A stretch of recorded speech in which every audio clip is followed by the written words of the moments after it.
88 600. Vous savez ce que c'est, Roland Motte? Bonjour. Bonjour Xavier. Vous savez ce que c'est? C'est le code postal de Bruyères. De Bruyères. Oh, ouais. mais vous êtes trop fort. Oui, vous avez vu. Et pourquoi je vous dis ça? Parce qu'on parle des Bruyères aujourd'hui avec vous. Ah, mais c'est ça, ouais, mais c'est drôle, hein, c'est drôle. C'est bossé, hein, c'est produit, c'est bossé.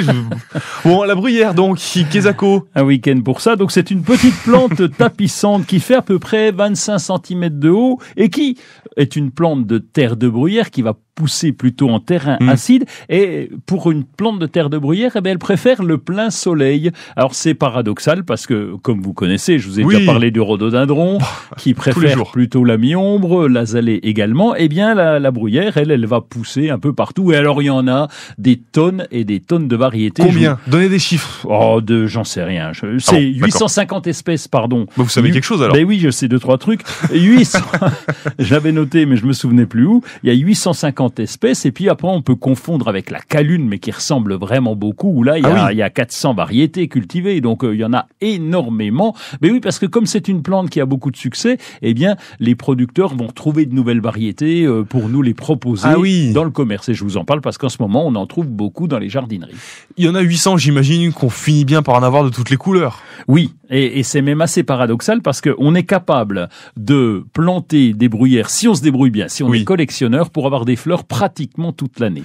C'est chouette. Mais oui, c'est un truc de fou et c'est très joli. Alors en plus, si jamais vous n'avez pas la couleur, encore le noir et blanc, eh bien le feuillage est persistant. Donc ça fait toujours ces petits bosquets, enfin petits bosquets bien sûr, puisque je vous ai dit qu'elle n'était pas très haute. La calune est un peu plus grande, mais ça fait des petits bosquets, ça fait très joli et ça garde son feuillage toute l'année. C'est des petites épines qui sont très jolies. Mais on peut presque faire des dessins alors avec les bruyères. On pourrait, un peu comme on fait avec le buis, oui, mais on ne le fait pas parce que ça a tendance à rester un peu sauvage et à pousser dans la lande.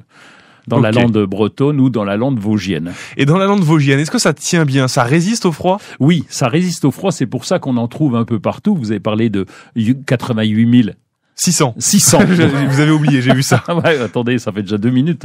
C'est long aussi, hein, avec ma mémoire. Et donc, c'est capable de tenir au froid, au gel. Ça peut même pousser en pot. On peut en mettre en balconnière. On peut les planter dans une balconnière. Et finalement, eh ben, ça peut tenir assez régulièrement. J'ai avalé une bruyère de travers.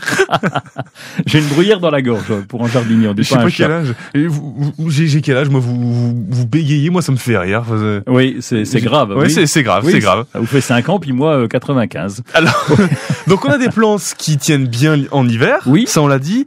Puisqu'on a des bruyères dans tous les sens, est-ce qu'on en a qui tiennent pas l'hiver? Oui, celle de la Toussaint, justement. C'est paradoxal d'ailleurs. Voilà. Oui, parce qu'elle est très jolie, Erica gracilis, et donc c'est celle qu'on plante à la Toussaint. Vous savez qu'on met sur les tombes à la Toussaint, on met des chrysanthèmes. C'est un peu tôt pour en parler, puisque ça sera le 1er novembre. Oui. Mais on a cette bruyère qui est très très jolie, qui a une floraison magnifique, mais qui est originaire d'Afrique du Sud et qui va pas tenir au froid. Alors un froid très léger, en dessous de 0 degré, c'est fini. Ah bah chez nous c'est mort, oui. Oui, donc c'est compliqué. Par contre, elle est vraiment très jolie. On la trouve plutôt à cette saison automnale, et donc là, on pourra l'installer, mais on l'installe aussi dans une cuisine, dans un intérieur, parce que vraiment, c'est de la belle fleur.